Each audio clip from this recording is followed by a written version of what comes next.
everyone, welcome back. Does the Fidelity app freeze or crash every single time you tap into one specific section while everything else is in the app is working fine? Here's the fix.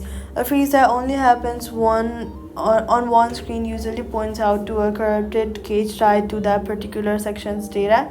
First, force close the app completely from your recent app list and then reopen it. Then try tapping into that same exact screen again, since a refresh session may be waiting on a data request that's silently failing. Reopen Fidelity and try again on the fresh connection.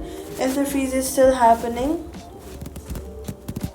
then only on that screen, then go to your settings, then go to general, then go to iPhone storage, scroll down to the list of apps, tap for Fidelity, tap offload app, and then reinstall it fresh from the app store, which clears out the specific cache data causing the screen to hang.